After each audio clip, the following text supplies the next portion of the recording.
Okay, so hello everyone. Thank you so much for attending my talk. I am very excited to give my very first talk at UPF and introduce you to some of the work. Yes, aside from formal, not and I'm very excited to introduce you to the work that I do. Okay, so what has motivated my work, or what really keeps me going, is the issue of socioeconomic inequality. And I wanted to begin my talk by giving you some descriptive stats that could capture the scope and the urgency of the problem.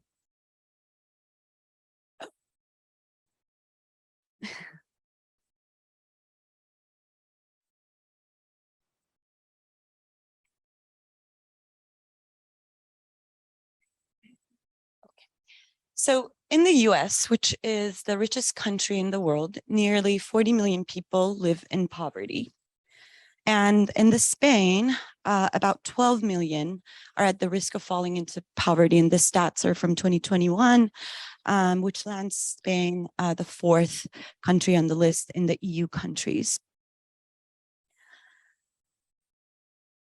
And looking at the top of the wealth hierarchy, we see that after the 2008 crisis, the number of billionaires has doubled and their financial wealth has grown by 2.5 billion a day. Every time I have to check this number to make sure I'm actually saying it correctly, because it's egregious.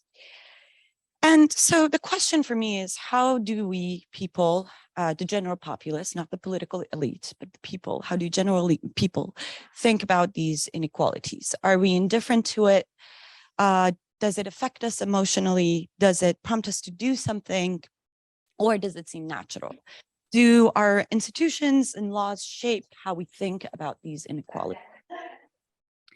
And in one line of work, which I'll be presenting today, I investigate people's distributive justice attitudes as a lens through which they view and understand and experience inequality. And by just distributive justice attitudes, I'm referring to the perceived fairness of how resources are distributed among the members of the society. So broadly speaking, I'm interested in the origins of distributive justice attitudes, as well as their social and psychological consequences. Sorry,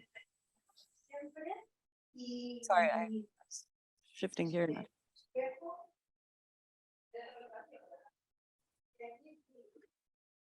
On the question of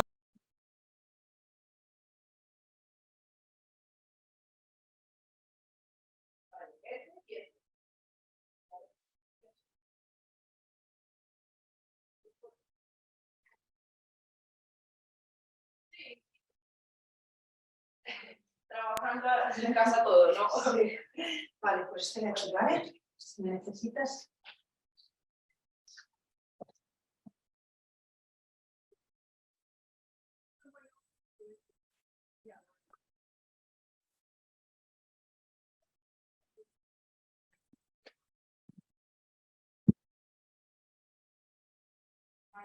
No.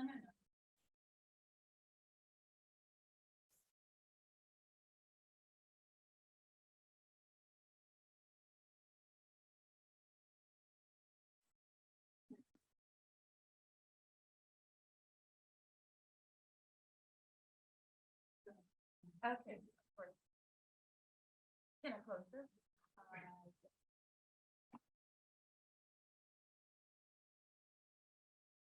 So going back, broadly speaking, I am interested in the origins and attitudes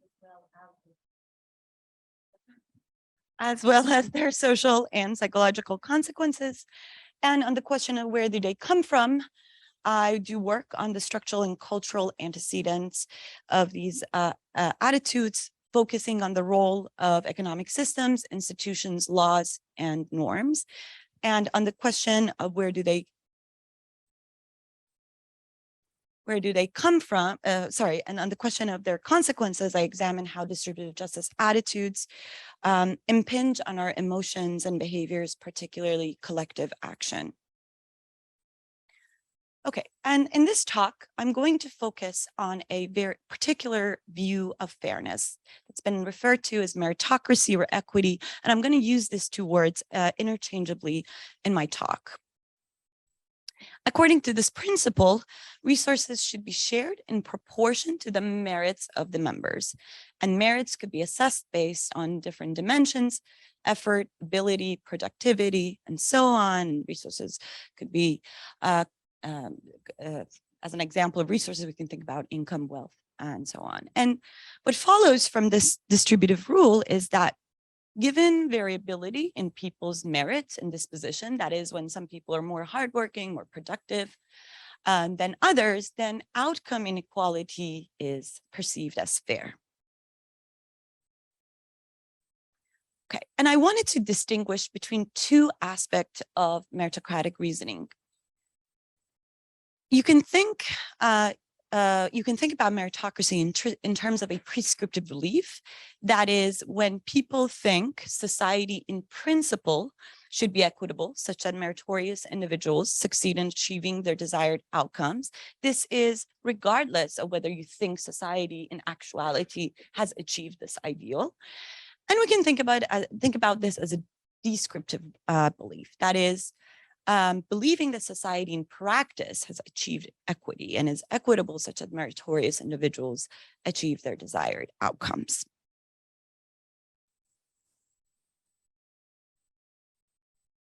Okay, and with this preamble, I'm going to give you an outline of the talk. So in part one, I'm going to present a published work that investigates how meritocracy literally gets under the skin to shape affective reactions to exemplars of inequality, rich people and poor people. And in the second part, I'm going to talk about a published work that looks at how neoliberal systems precede and thus may have produced preference for meritocracy over the past several decades. And I will move on to two in the work's progress. One uses natural language processing to look at how neoliberal values been represented in language. And the other one is looking at meritocratic and non-meritocratic attributions, both in the global north and the global south. So let's start with the first part. So what do we know? And most of this literature is going to come from political psychology and social psychology. So there is a ton of social psychological research that suggests that believing in meritocracy as a descriptive belief has a legitimizing function. It legitimizes and justifies status quo and social inequalities. And it's been most studies in the context of US and the idea of the American dream, and focuses on people's belief about the social mobility and equality of opportunity. What we know from this literature is that believing that society in practice is fair, meritocratic, serves what's been called a palliative function. That is, people who believe that society is fair tend to score higher in their subjective and objective well-being. And empirically speaking, this has been referred to as the happiness gap among leftists and rightists. So we see that people who are on the right of the political spectrum tend to report being happier and more satisfied with their life.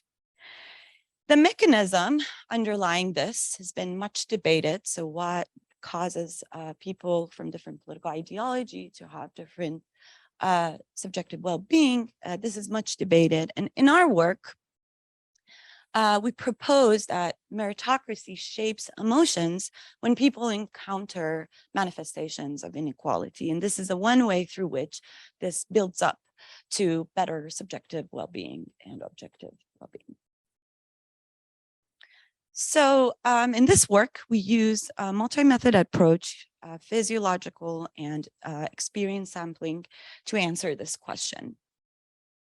And we're interested in how people emotionally react when they face inequality. And here we used people who are homeless, and extremely rich people. In studies 1 through 5, these are laboratory studies that uses self-report and physiological indicators to get at this question. And last study is a study which in psychology is referred to as experience sampling. This is when we measure people's reactions in their daily life. I'll give you a description of that in a little bit. In all of these studies that I'm going to present at the first part, meritocracy is measured using a scale called economic system justification scale. It has face valid items, such as if people work hard, they almost always get what they want. There are no inherent differences between the rich and the poor. It's purely a matter of circumstances into which they are born, and this is reverse scored. And economic positions are legitimate reflection of people's achievement. And people indicate their level of agreement or disagreement with each item on a scale from 1 to 9, strongly disagree, strongly agree. And higher numbers on this scale for the purpose of this study indicates endorsing meritocracy to a greater degree. So the study 1 to 2 or self-report has a general setup. And I mean, essentially all the 5 studies have a really similar setup. I'm going to first give you an overview and then move on to the results. Okay, so these are 2-part studies. In the first part, participants complete a battery that include our predictor, which is economic system justification scale, along with some demographic variables. And after a couple of weeks, we ask them to watch a number of videos that are our experimental condition and then report on their emotions. So they watch video 1, report on their emotions, video 2, report on their emotion, video 3, report on their emotions. Of course, these are counterbalanced. And what are the conditions? So in one video, participants see a non-emotionally charged subject. These are about coffee making, fishing, different people talking about their lives, very unemotionally charged, boring, if you will. And in the experimental condition, which is our critical condition, a homeless individual describes their life living without a house and the struggles they have to experience on a daily basis.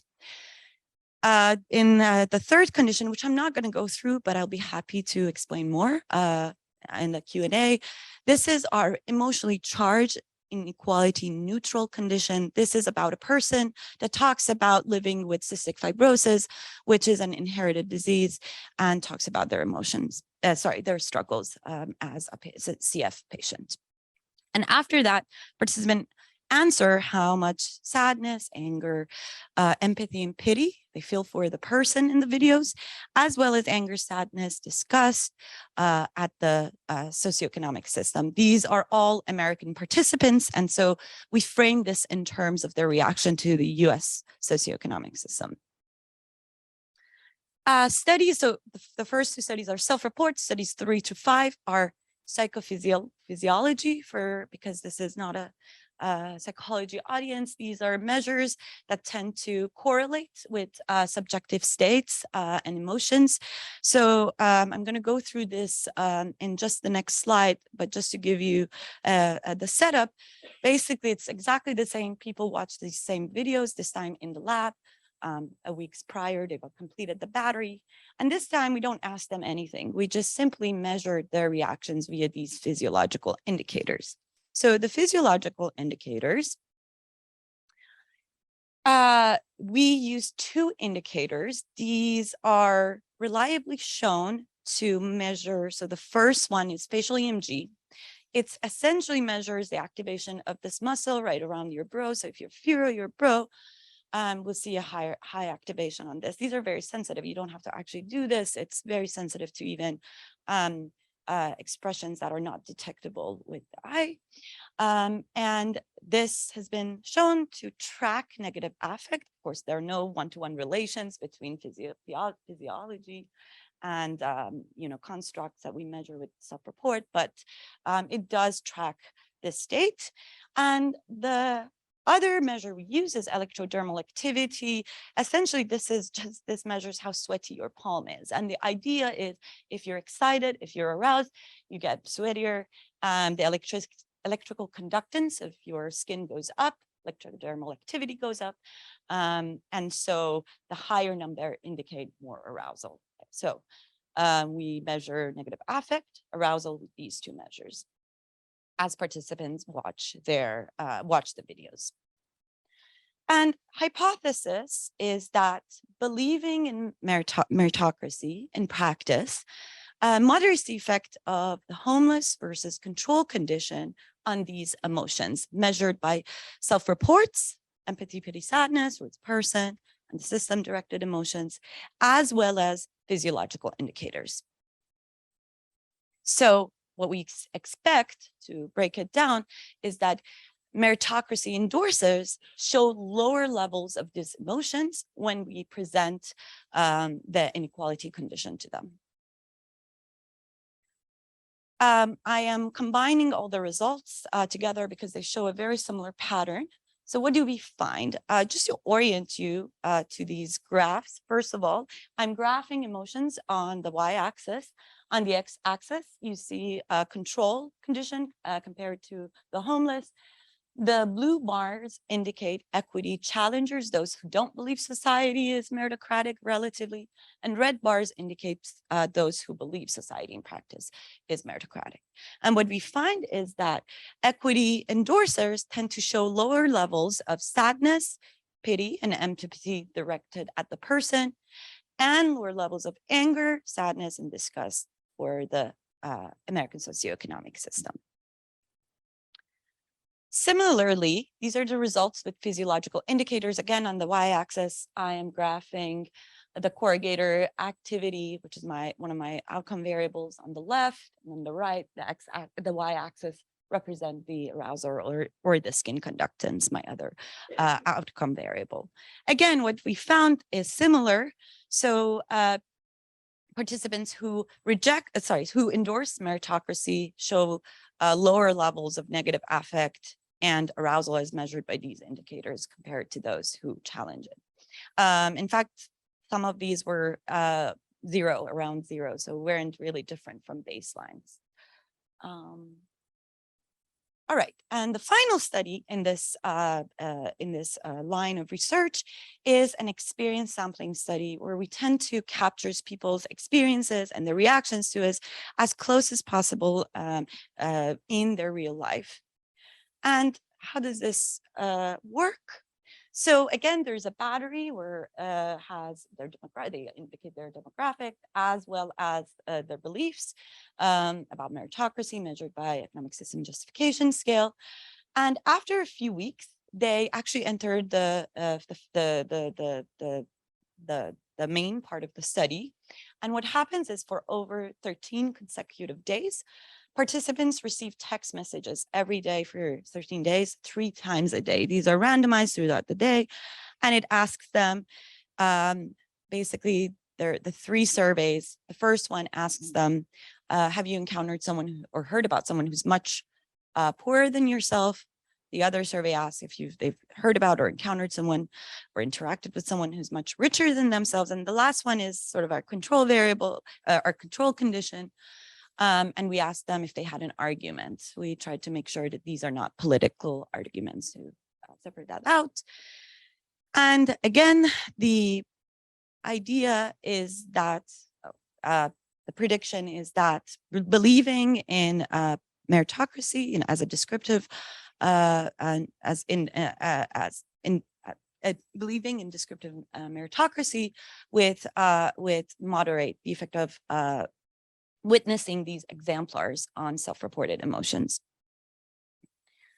So what we find is, again, and consistent with what we've already shown, equity endorsers tend to show lower levels of anger and disgust at the system when encountering poor targets. These are at the top, as well as rich targets.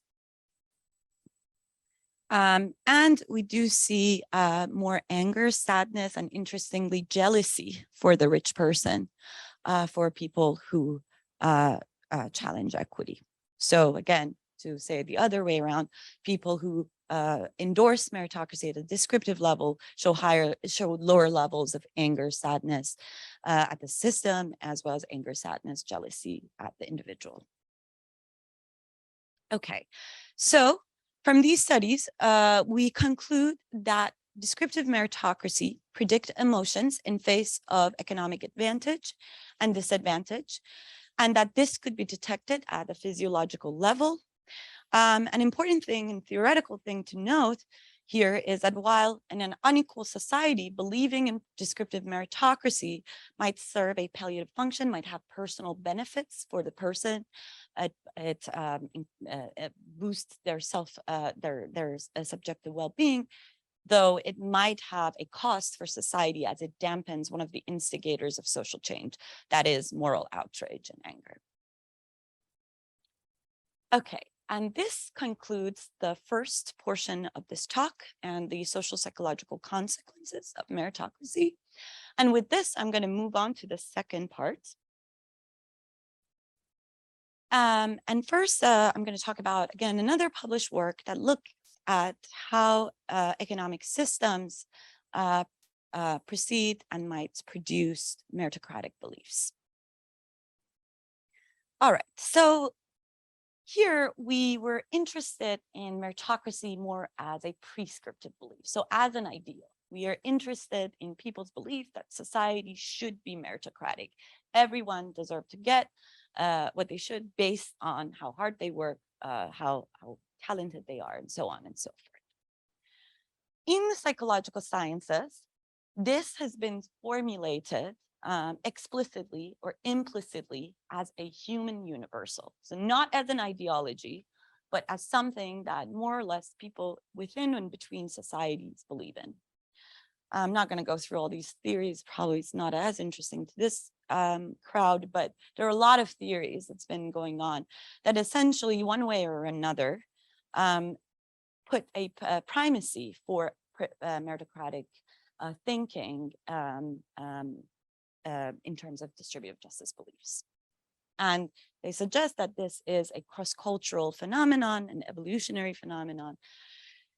And so for us, we thought, well, there in other disciplines, we find evidence of other types of distributive justice. I'm just going to put up one example. There are other forms of this, but we could also think about the principles such as resources should be shared based on the need of the members, and the goal could be maximizing equality in outcome. You can debate whether need and equality are same outcome or a different, same principle or a different principle.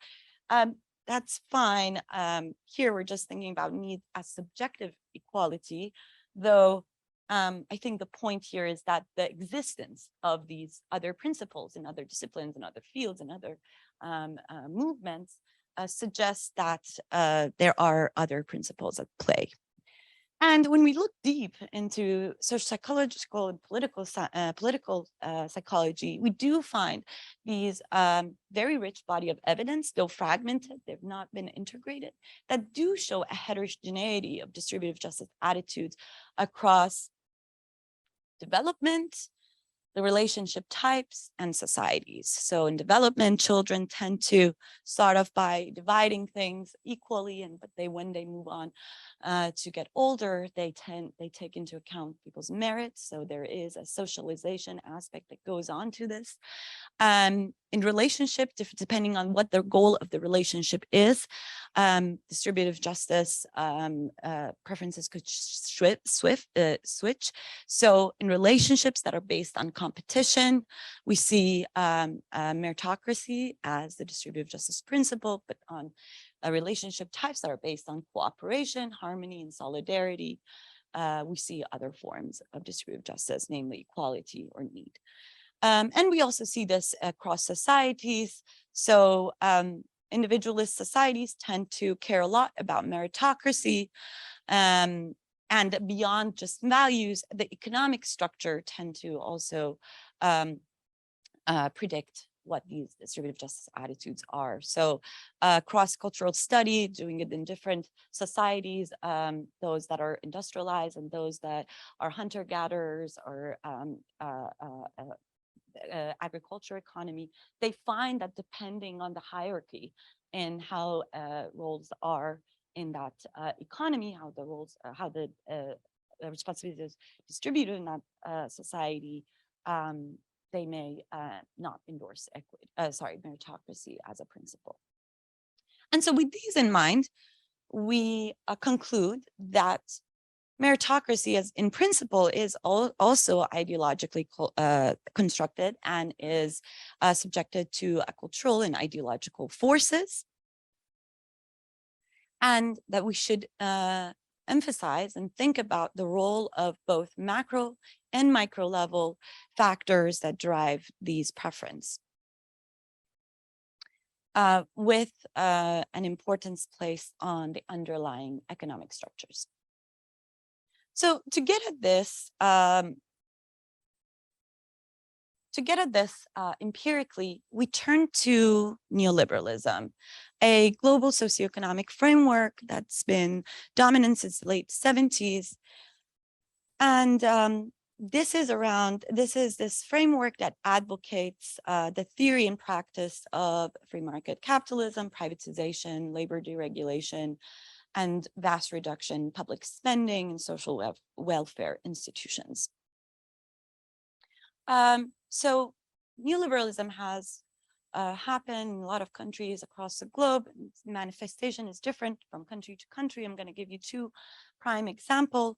So in the UK, these economic frameworks associated with Margaret Thatcher, was elected in 1980s and enacted a political, a socio-political framework that reduced greatly and privatized a lot of previously owned industries in the UK.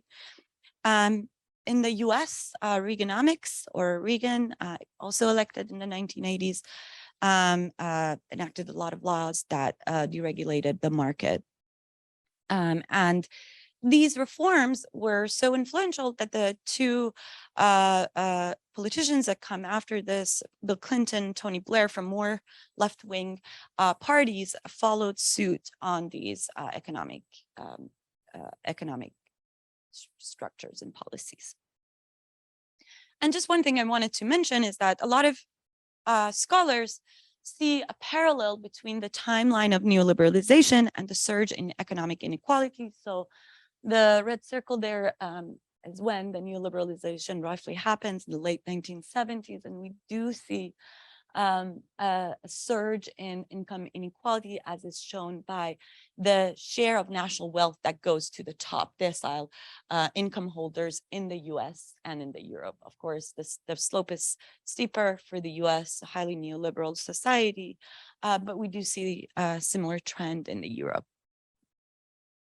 So going back to the idea of meritocracy equity, why would we think neoliberalism foster a preference for equity? There are recent work in decolonial psychology that suggests, among other characteristics, neoliberalism fosters an entrepreneurial, individualist self-way or view of the self or selfhood. That is in part drawing on equity in exchange and the freedom to succeed or fail based on your personal characteristics and dispositions. When we did this, this was more at the theory level, but we wanted to actually test this empirically. Okay, so how did we measure neoliberal policies? We used an index called the Economic Freedom Index from a conservative Canadian think tank, Fraser Institutes. They aggregate these scores. They've been doing it since 1970s through present, and they calculated for around 160 countries. And we took a subset that in a comparative sociological study was suggested captures neoliberal policies. The other items were based on that study capturing more classic liberalism, like sound money and so on and so forth. So we're focusing on this part, which is government consumption, transfers and subsidies, top marginal income tax, labor regulation, and union power. And for our meritocratic beliefs, we use an item from World Values Survey. This is an item that reads, how would you place your views on this scale? 1 means you completely agree with the statement on the left. The statement on the left reads, incomes should be made more equal. And 10 means you completely agree with the statement on the right. And right, we need larger income differences as an incentive for individual effort. And for our purposes, this item, scoring higher on this item, indicates believing in more merits-based distributions as opposed to more equal ones. Okay. So we used a dynamic structural equation modeling with intense longitudinal analysis. And in these models, these are multivariate models, and they have here we have 2 outcomes. We have world values belief, the meritocracy belief, and the neoliberal systems. And for the purpose of just simplifying it, I'm going to call it neoliberal systems and meritocratic beliefs. Okay, so how does this equation look like? So that's the equation. I'm sorry, I forgot to mention this. We're measuring, we basically aggregate this for 7 waves. Here I'm only presenting data for 5 waves because there's a lot of missing for 7, but the results are comparable. And what we're predicting is, A, we want to see if we can predict beliefs at 1 wave from previous time point systems. We're also including an autoregression in there, which is the beliefs at previous time point. We're also interested whether we can predict neoliberalism from beliefs. So 2 equations, beliefs from systems, systems from beliefs. So again, we're interested in whether merits versus equality-based beliefs, preferences predict neoliberal policies at the subsequent time wave. And the other cross-lag, we're interested in whether neoliberal policies affect equity at the consequent wave. We're modeling autoregressions and the residuals. And so what do we find? Let me say that our prediction was at this, we would find a significant path for both. So we would see that beliefs affect systems, systems affect beliefs. So what do we find? We do not find, in this data set at least, that previous meritocratic beliefs had any effect on the neoliberal policies at the consequent time wave. Also, these autoregression was not significant once we took the stability of the neoliberal in the model, which is interesting. Oh, sorry. The animation is not working, but essentially the only path was significant was the autoregression for the neoliberal policies, as well as the path from neoliberal policies to equity. So what does this show? This shows that in this data set, we did find that neoliberal system impacted people's belief into shifting them toward meritocracy, but we didn't find any evidence for the opposite path. So beliefs were not predictive of systems. You might ask, and this is done in, we have data from around 160 countries. Of course, not all paths have data for each country, but it's interesting because when we look at this, when we adjust for this with democratization measure, measure of inequality and human development index, we still find the same results. So it doesn't matter if it's a democratic country or not, we still see that the beliefs do not predict system, while systems do predict beliefs.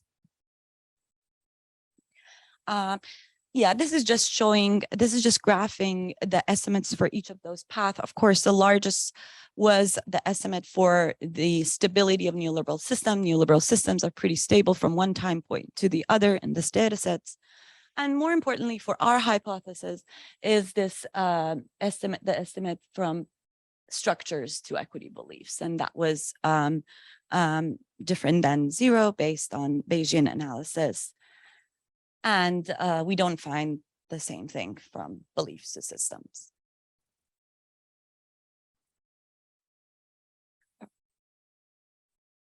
All right.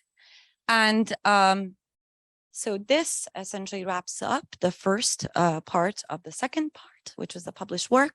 And now I'm going to move on to, these are very new projects. The data are very preliminary. I don't have strong opinions about what they mean, but I'm very excited to share them with you, and I'll be happy to hear your thoughts. So In this project, we're trying to see if we can track neoliberal and, in comparison, communitarian concepts as they manifest through language, through printed language. And we want to see if there has been any change in how these ideas been represented in books or in text generally, but here we're focusing on books. Okay, so we wanted to see if as I said, the representation of neoliberal versus communitarian cultural ideas has changed in the past 5 decades. And there's some premises for this. A, the culture is not static. Culture changes. Changes are manifested in cultural products, so we don't only see cultural changes in values, beliefs, norms, but also in the cultural products, so books, other media, art, and so on. And changes in language can represent the dynamics of values through time. So we can use language to track changes in values through time. There's a burgeoning field in natural language processing, and cultural psychology is trying to combine the theoretical and the methodological and get at this, which is very exciting. And for us, the guiding prediction was we should see an increase in the neoliberal language that is associated with a positive valence. So we should see a rise in associating neoliberal values, individualism, competition, merit, equality, equity, meritocracy with in a positive context. And we also thought that we might see a decline or a decrease in communitarian language association with positive concepts. We're also looking at how they're related to negative concepts. So to give you a little bit of methodology, first, the corpus that we're using, this is a publicly available Google Books Ngram English corpus. It covers from 1800s to 2000, though we're using only 1950s through 1990s. It contains 8 million books and 500 billion words in English. It's also in other languages. And my hope is that I could look at this in other languages, but because English is the language I'm comfortable with, that's what we did it here. And it contains mostly nonfiction literature, but it does have a little bit of fiction in it. Okay, this is just more of on the technical side of this, but essentially you can computationally model words, what they mean from its context, meaning from its neighboring words as it appears in a text. And there's a technique called word embedding, word2vec, that essentially scans the text and create vectors out of words. So now words are presented as vectors. And once these vector of words are represented, and these are different trainings that goes into sort of guessing and creating these vectors. So I'm not going to go through them, but essentially, once you create these vector of words, you can calculate a similarity between words using the cosine of the angle between two word vectors. These are all from natural language processing. And it's been used to look at how different periods and how change in cultural associations occurs over these different periods.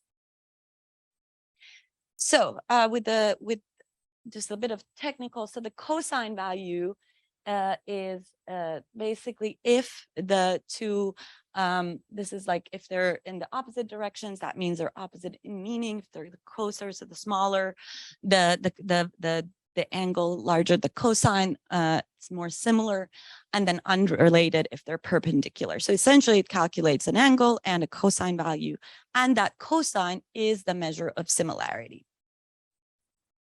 Okay, so what are the words that we're using? So remember, we're interested in two attributes, positive, negative, and two types of values, communitarian, neoliberal, as we formulate them. So these are positive, these are actual positive words. I'm sorry, they're not very clear here, but it has, anything that you would associated with positivity, happiness, good, positive, etc. Same with the negative words. And these are from previous literature. These dictionaries, the Luke dictionaries, which compile words that goes under different concepts. And then for our neoliberal and communitarian words, we also created dictionaries. These dictionaries were modified and adapted from previous literature that look at the rise of individualism and neoliberalism in China. So we actually adapted that, but we also added some more words to it. You can see neoliberal words. There's a lot of my, myself, me, I, profit, rich, winning, difference, and the other side's more communitarian. All right, so with this in mind, and I'm gonna just skip over this. I don't know how much time I have because, but this is essentially just validating that these words are in fact more neoliberal communitarian. I'm gonna skip over this, but be happy to talk about it. But again, we thought we would see an increase in neoliberal language that is associated or is placed in a positive as opposed to a negative context. All right, let's orient you to this graph. So the words, so I'm depicting communitarianism values on the same y-axis. So the more positive suggests relative similarity between neoliberalism and the attribute word, meaning positive or negative. And the more negative numbers depict association, more similarity with communitarian language, again, as a function of whether it's positive context or negative context. Okay. So again, so positive values indicates similarity with neoliberal and valence words, and negative numbers indicate stronger similarity with communitarian and valence words. So what do we find? We don't see much change in the negative context that communitarian or neoliberal words are placed. You can see that this is a descriptive graph actually, but we do test this using multi-level models. But we don't see much of a change in how communitarian neoliberal values are placed in negative context. With positive, we see something that we didn't predict. We actually see that there is a decline in how neoliberal concepts are associated with positive words. Especially, we see this this break following 1980s, which you can see sort of the neoliberalization that happens. So this is kind of the opposite of what we thought, right? We would have thought we would see more increasingly more neoliberal words placed in a positive context, meaning that it's more positive, it's something that's good, that's something that's valued, but we actually don't see this. We see an opposite. So this was very interesting for me, and you know, I was thinking about this and what might this mean? This is again showing you this here. I'm here now. I'm separating communitarian neoliberal words. This is again in the positive context. You see a decline in the cosine similarities, so that neoliberal concepts are becoming less and less associated with positive words in these corpus that we looked at. Okay, so making sense of the results. First, there is, I mean, this is after the fact, but we with some literature search, we find that there is some limitation in a Google corpus in capturing cultural popularity. And this is because there's a lot of scientific literature that goes into this corpus. So this might suggest that we were really looking at how neoliberal language is placed within academic print. I mean, this does not mean that academia is not neoliberal, but at least in literature that's been coming out, seems like that this is a possibility that because it's scientific literature, there's increasingly a lot of literature on neoliberalism, and a lot of them are not as positive. So this makes sense. But there's also there might be a lag between popularity of the words and their appearance in print.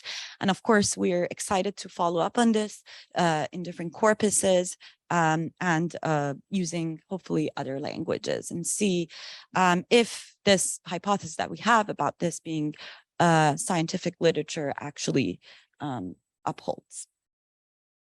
Okay, and this final thing is very quick. These are very preliminary data. I actually just analyzed them last week, but I was too excited not to share them with you.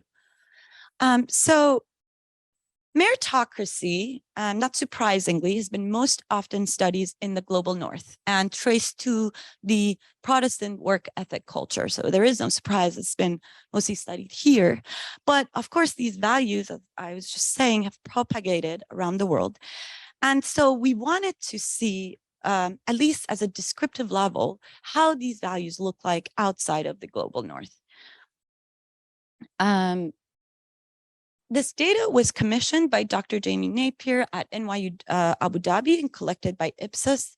It's an amazing data set. It has 14 countries and they're nationally representative samples. The 14 countries that are represented are listed here of the usual suspect: United States, United Kingdom, and Sweden.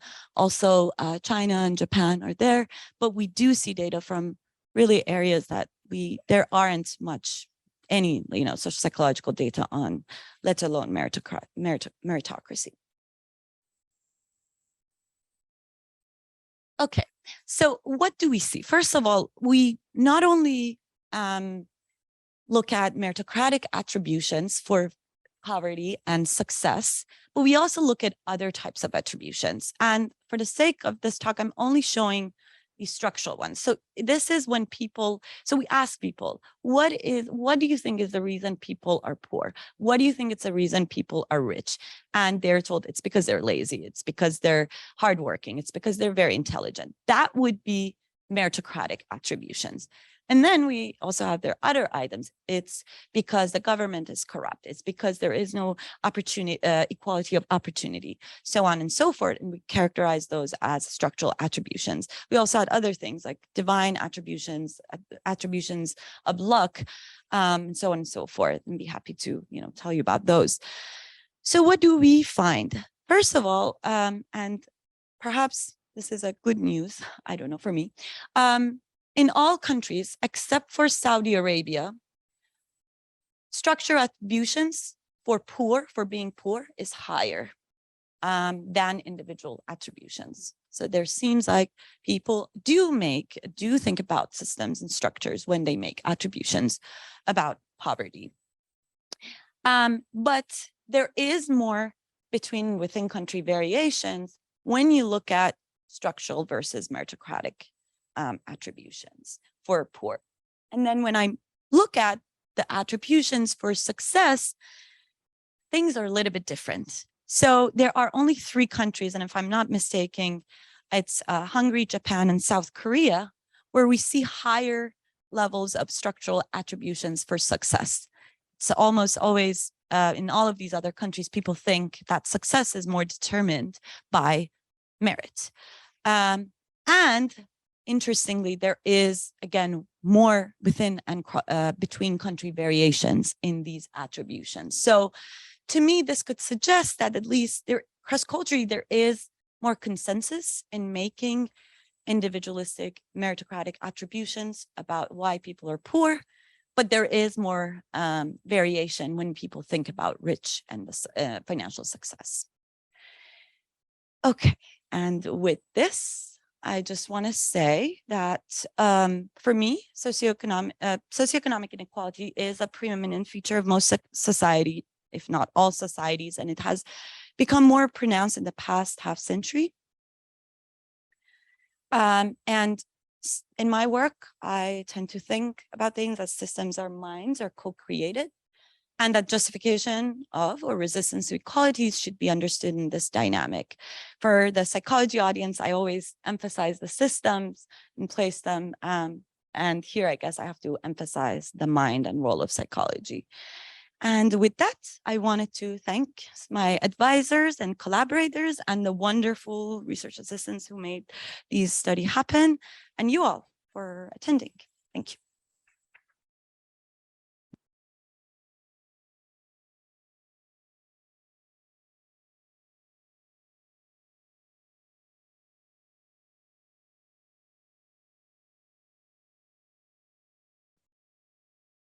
Thank you, Shahrzad. We forgot that without the microphone, people at home cannot hear a thing. So this is why I kept reminding her to. No, that's okay. I think they hopefully heard you just fine. Yes, that's okay. Yeah, we forget about people who are not here, but there are a few, there are 10 people listening to the presentation at home. So with this, we would like to open the discussion. We have the room till 1:30. Sometimes we go all the way to 1:30. Sometimes we finish earlier. And questions, comments? I think we'll do the room first, and then we'll look at questions from people at home. I'll bring you the microphone.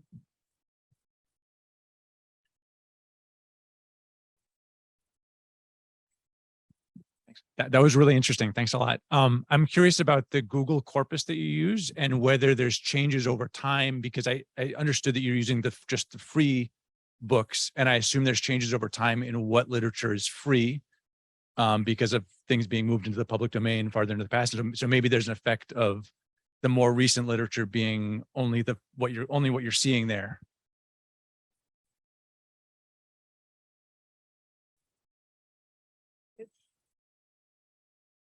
Okay, so if I understood you correctly, so yes, there might be a change in what's becoming free and not becoming free, and perhaps the corpus that goes into each wave is a little bit different than what we're saying. Yes, and we actually haven't look to see what is exactly is going on. The thing is, the corpus is going to be different, right? Because it's about when it was published and when, and then these are all digitized. So if it's published in, 1950s, it captures the books that were published there and become digitized as part of these Google corpus. And the next year would be different. So I guess, yes, we need to get more information about, what exactly goes into this and what is the topic. And that's a really good point, something to think about. Thank you. Yeah, I was wondering, in the homeless person study, did you include information about the reasons for why? Because it could be that it was because of bad luck, or it could be because he's lazy, drug addicts, and God knows what. Exactly. Which obviously would impinge totally on your assessment of meritocracy. Yes. So these videos, I was actually very hard because almost in all of these people, the videos that were available of people who these are actual people living in poverty, there were some references to drug use. There were references to losing their jobs. What we did, being a psychologist, we tried to make these as ambiguous as possible. So we edited out any incriminating, if you will, or anything that would suggest why they fall into poverty and homelessness. And we the idea was to let them rely on their beliefs to derive this. And the idea is that people who were believing in meritocracy would make attributions for that person, that this person was, lazy or didn't work hard or so on and so forth. We did not measure it though, to make sure that these attributions were actually made. But we tried to make the videos ambiguous with respect to the reason, at least. Just wanted to comment on that, if I might. I had actually the same question just I had. On the other hand, I think that when we walk on the street, we never know why they're homeless unless we foresee them doing drugs or we never know. So do you think that there is an inherent individual difference in how much people really want to know, or that we just project our own beliefs when we make that attribution? Yes, that was the reasoning and thinking around this. And I think the last study might speak to this. So this last study is conducted in New York City. In New York City, when you walk, it's these exemplars of wealth and poverty are very, very salient. And a lot of people actually, when they report they encountered a poor person, they're basically talking about seeing someone in the streets, and we do find the same pattern. So the idea is that, yes, there is some narrative that gets imposed in these ambiguous situations, depending on your beliefs about the society and the merits, distribution, merit, and outcomes.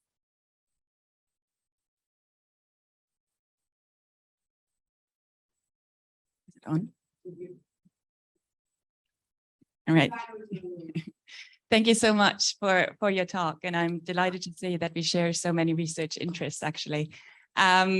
You trained in a different school, of course, with John Yost, and I'm with Bernd Wegner. So we have slightly different approaches to distributive justice. But what I found extremely interesting from the first studies is actually the outcome where you measure the emotional arousal, also physiologically.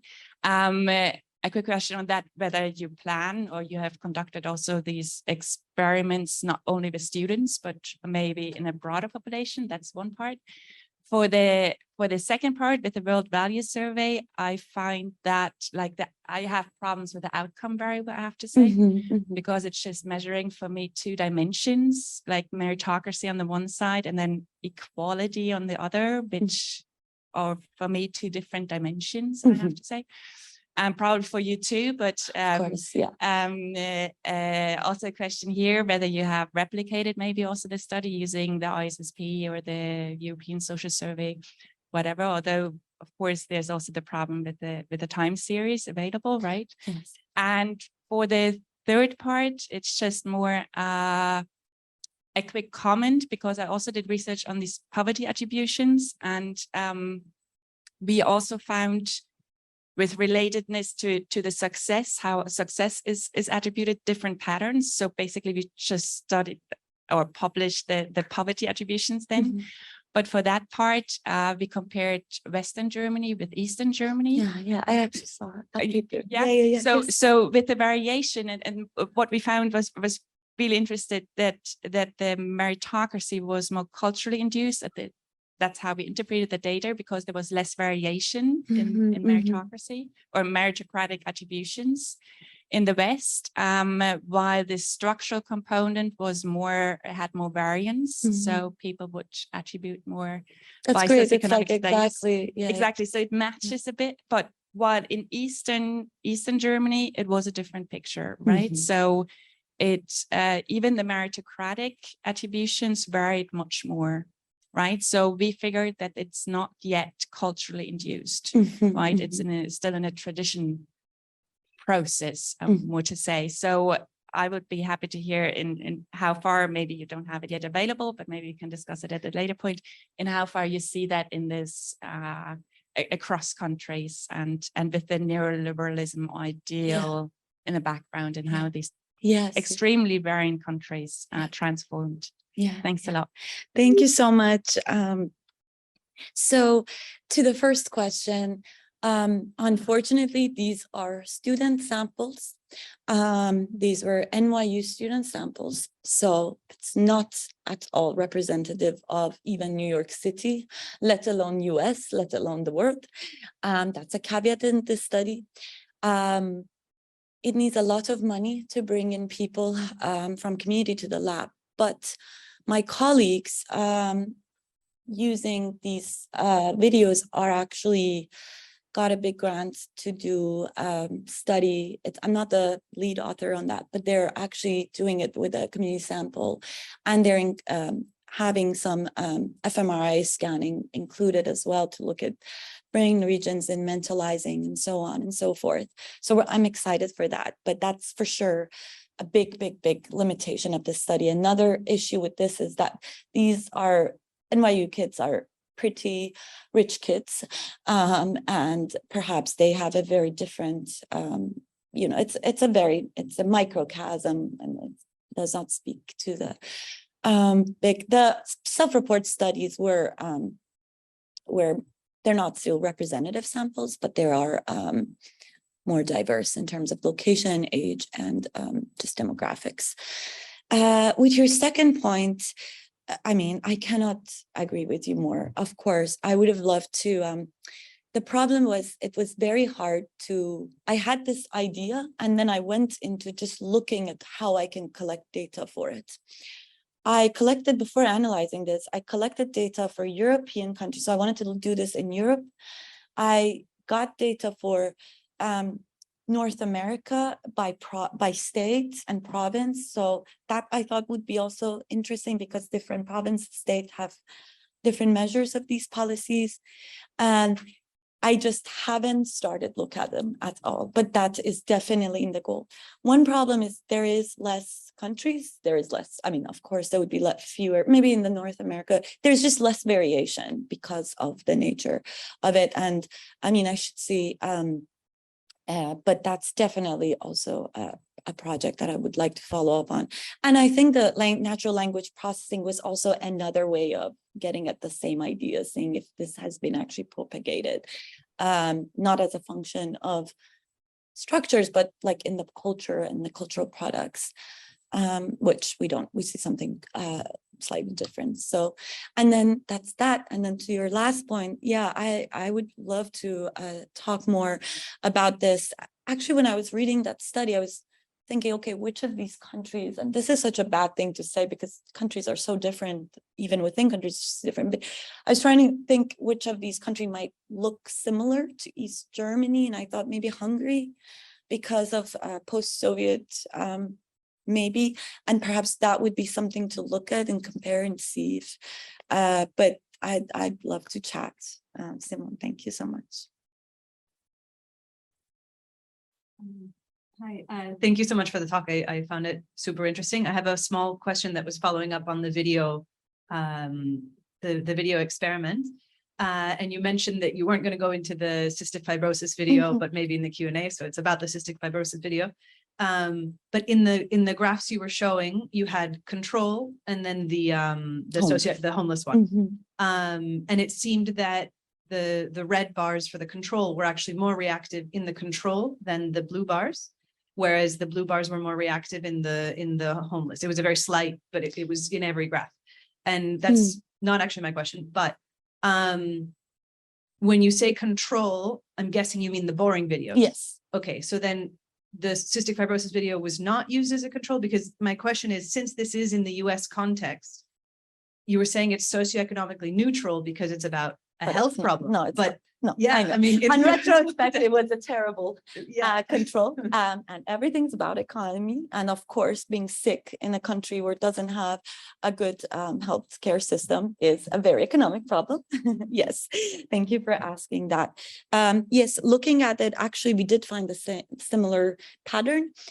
It wasn't as strong in the homeless condition. But it was in between. So when you compare the control to cystic fibrosis, the difference is not as much as when you compare the homeless to the control, but we did see the moderation by ideology. And looking in some, because we do ask people like, why did you feel bad? Like they were saying, oh, there were some references to lack of healthcare service, public healthcare, and someone who's like going through this. So thank you so much for asking that. But to your other question, I think those were insignificant in the control condition. So yeah, that's pretty, yeah. Thank you. Of course. Hello.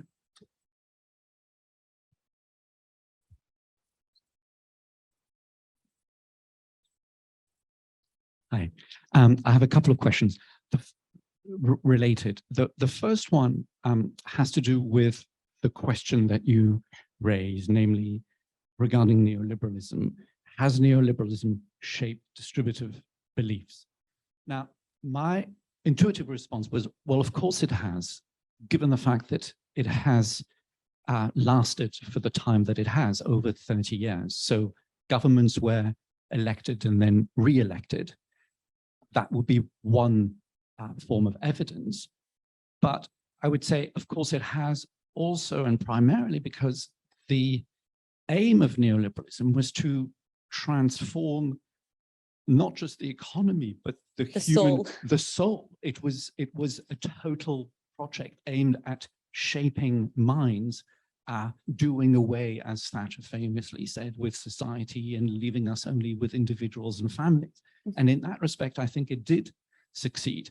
So my question would be, if we were to not look at the Google search that you did, that is indeed based mostly on scientific literature, but on the media, would we then not find an enormous amount of evidence also coming from a media that is owned by a plutocracy? And of course, that has an impact perhaps on the second question that I had regarding the notion of meritocracy, which, and correct me if I'm wrong, I feel that you are using already and perhaps exclusively in a neoliberal sense. That to say merit is associated with a certain conception of the individual. But I was wondering whether you at all were concerned to retrieve an idea of meritocracy that would perhaps not be neoliberal.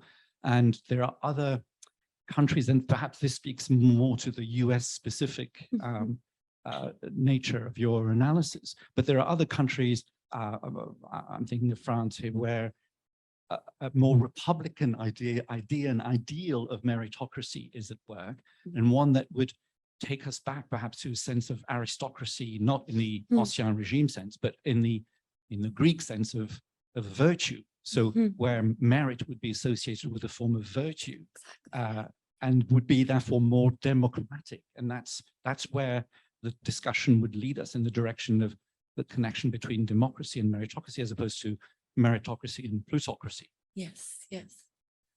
Thank you so much. This is all very interesting. And yes, I think I'm trying to first go to the first question. Can you just mention, what was you said that it was a project, just wondering, was it a question, the first part? I think there was a... Well, no, so the question would be if one is right in saying, well, of course, neoliberalism has affected beliefs. Yes, yes. It's because that was its goal from the start. Yes. And the fact that it was so successful would necessarily translate into it having had an impact on the way we think of ourselves and others. Exactly. And I think you mentioned, if we were to look at pop cultural products, if we find that is really where I'm trying to go. In fact, there is a corpus of transcription of TV shows. And this is something that I want to do on the technical side. Some of these are not, the word-to-vec algorithm needs to be created for it. And I'm not a computational linguist. So that's one thing. And that's definitely where I wanted to go. But I think the second point you brought up, it's really got me thinking. And I think it's very interesting. So perhaps a critique of the theoretical framework that I'm using would be that, well, meritocracy is prime because you can essentially reduce all of these different conceptualization of distributive justice to meritocracy if you determine what is the merit criteria. The merit criteria could be need, right? The merit criteria could be virtue. Doesn't necessarily have to be how competitive or how productive you are. I have a study where we're trying to distinguish between the merit criteria that is based on effort and that is just based on production and profit, and distinguish between that. Like a lot of the discourses around, if you work hard, you get what you want. So it's all about effort, but really what gets into the calculations sometimes is the final product, how much, what you contributed, not how hard you work. And so I think it's very interesting. So you can broaden conceptualization of meritocracy that is not a neoliberal meritocracy, and you can make it that. Now, that sometimes gets me a little bit, because then, there are two things. One is maybe normative, but the other one is like, then you're really, you don't have a theory of merits, maybe, if you think about it. At least in the psychological literature, it's a very calculative thing. It's like, these are the inputs, these are the outputs, this is the ratio should be balanced, Now, maybe if we broaden this conceptualization, sure, we can actually think, and I think that's fine too, and look at different characteristics that are perhaps more democratic, more based on solidarity and people and caring for people. That is not necessarily just how competitive you are or how, productive you are. And that's a very interesting, and I think it's, again, a theoretical point, mostly, like, are these truly separate, or are these, this is the prime framework people use, is just what goes into the calculations, what kind of merit is meritorious, essentially. I don't know how much I answered your question, but it gave me a lot of food for thought. Hi, Shahrzad. Hello, how are you? Thank you very much for the talk. I think it's a fascinating research area, and I learned a lot today. My comment and / question is somehow triggered by your first study, and my question when you were presenting your experimental setup was whether you think that beliefs, meritocratic beliefs, might be actually shifted by the treatment itself.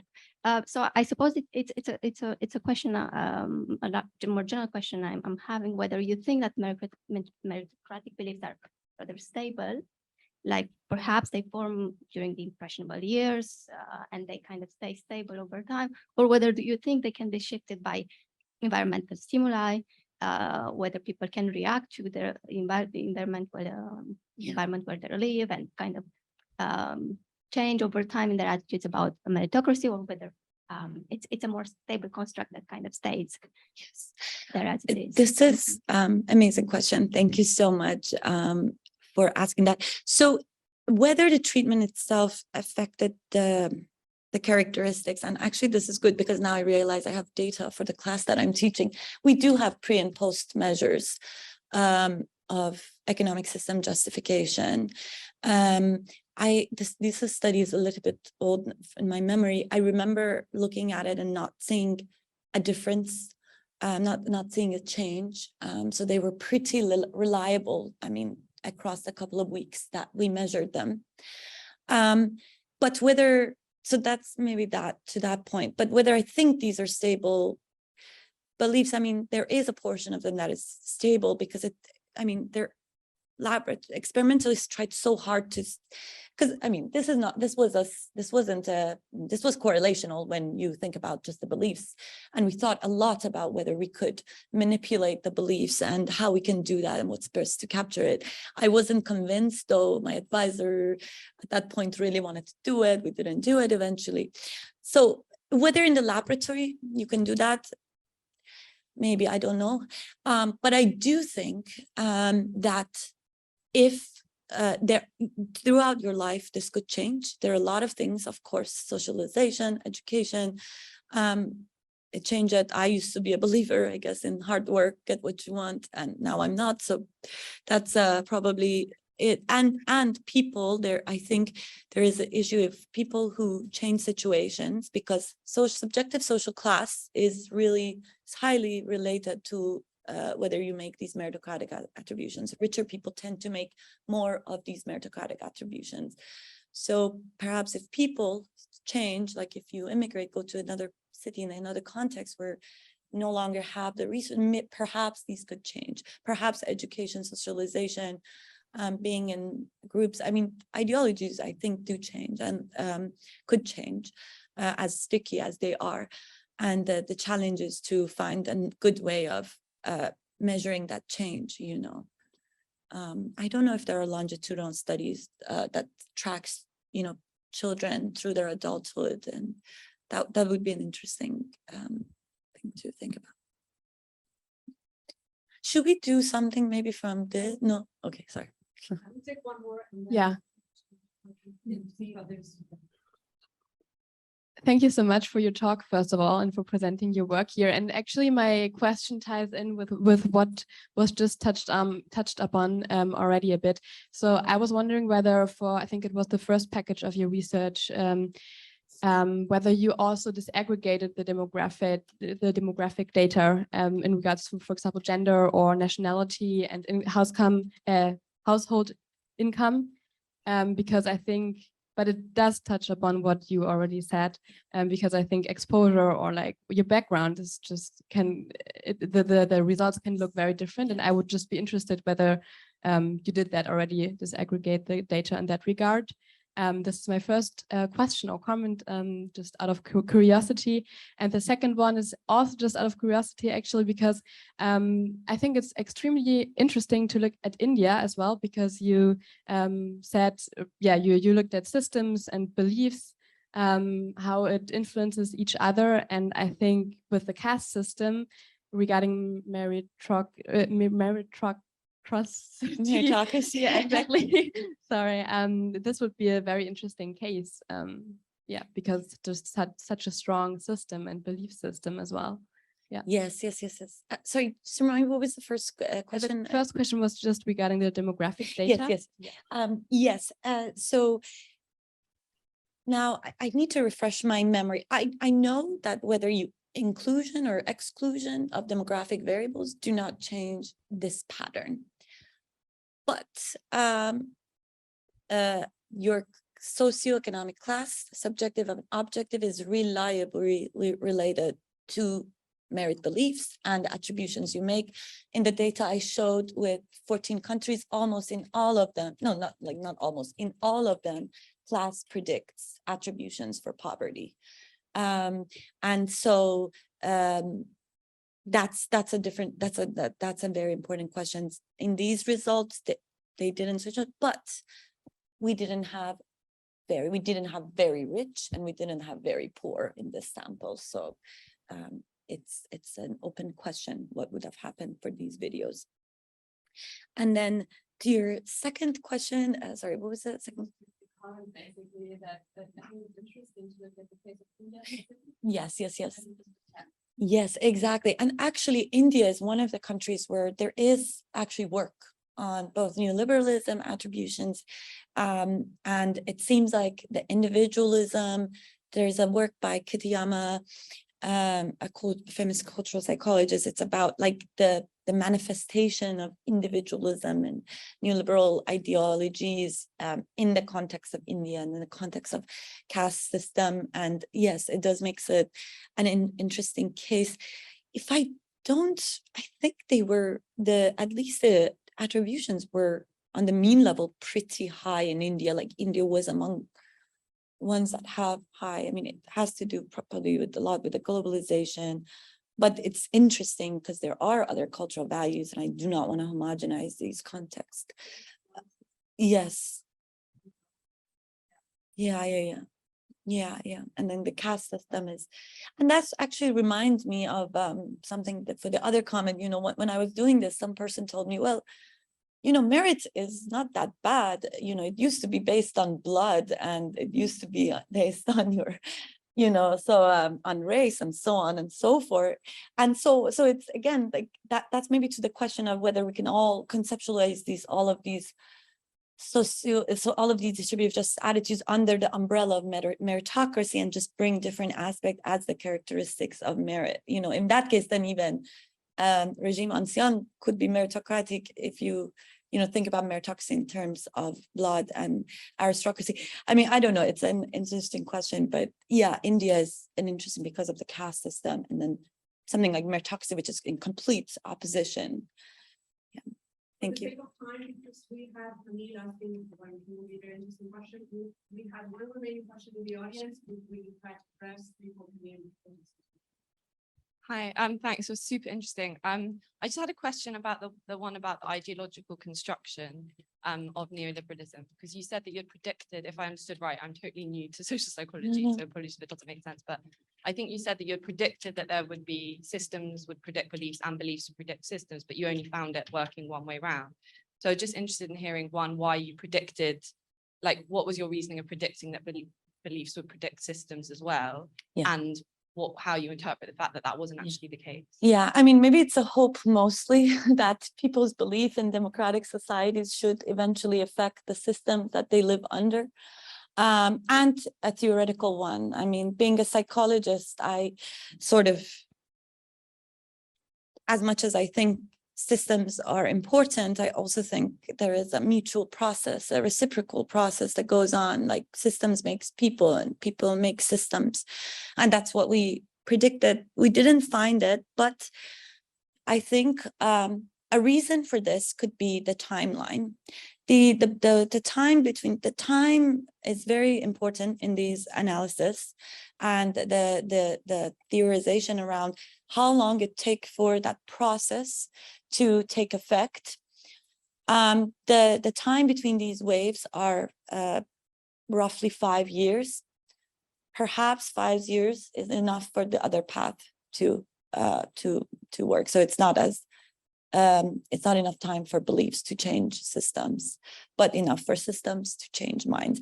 That is one speculation on that data. Perhaps it has to do with the time frame and the time frame of the processes that goes on. There isn't that much, work that tries to capture in the longitudinal sense how long it takes for system. There is a lot of work that shows systems change minds, right? LGBTQ rights laws change people's homophobic attitudes.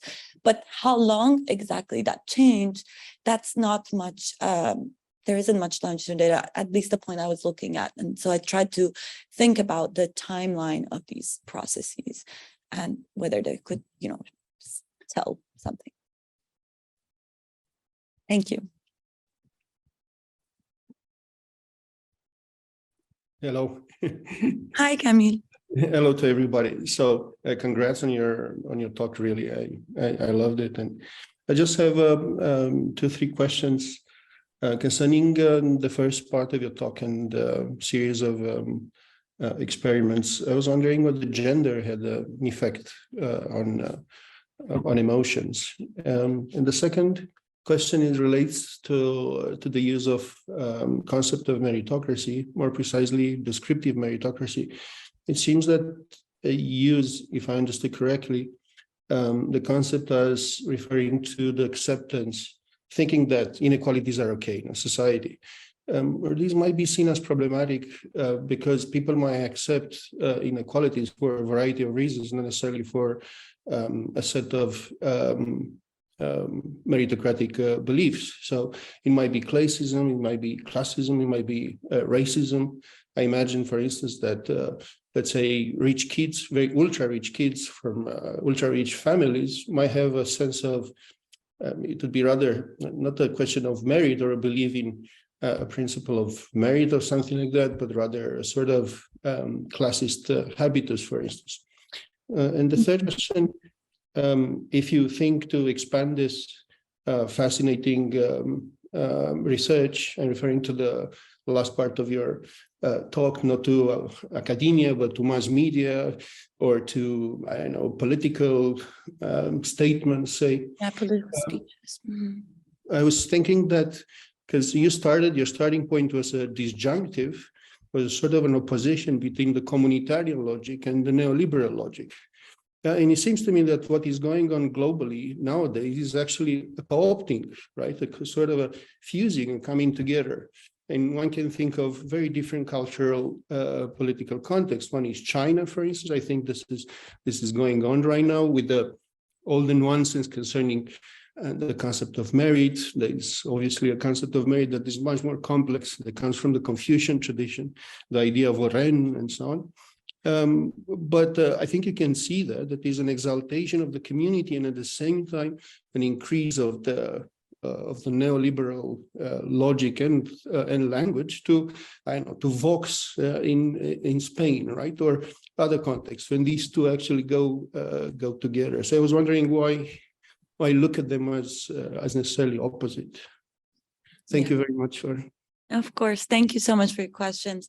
So with respect to gender, I should go back to see if there was an effect of gender. One issue is that with the laboratory experiments, they are women. The majority of subjects are women. That's just how the psychology pools are in the US.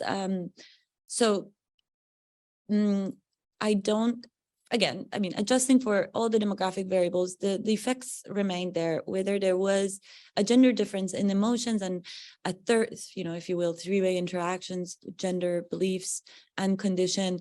I mean, I don't think we had enough power actually to look at that, but that is also very interesting. So all of these demographic variables, I mean, women tend to, in the US, I don't know, I don't want to speak to everywhere, but they're more liberal, and so they by virtue of being liberal or leftist, probably they have less of that merit. So it is an interesting, both with class, with gender, and with other forms of dynamics of inequality. One thing I didn't have in my notes, but I always emphasize, and I wanted to apologize that I didn't. I always emphasize that I'm focusing on economics, but economics intersects with other dimensions of inequality, and I failed to mention that here. So I think it's interesting to think about minoritized identities and how the beliefs that they have about inequality in general. So that's to that. To the second point, what was the second point? Oh, where you were mentioning if I should look into, sorry, what was the second point? Was it like look into other, like, go for it. Was about the concept of descriptive meritocracy, because you seem to equate it with acceptance of inequalities in a society. My point was that you can understand the Yes. There, you could also be very like racist, and believe, that it's fine that we don't have inequality. It's fine that we have inequality. You wouldn't necessarily, I mean, for me, and I'd be happy to have this conversation, when I bring these examples, a lot of time, at least in a US context, I could somehow reduce it. So like merit views of poverty are super racialized, for instance, in the US. So if you tell people what's a poor person look like, a mental image that comes to mind is a person of color, a Black, it's a racialized image.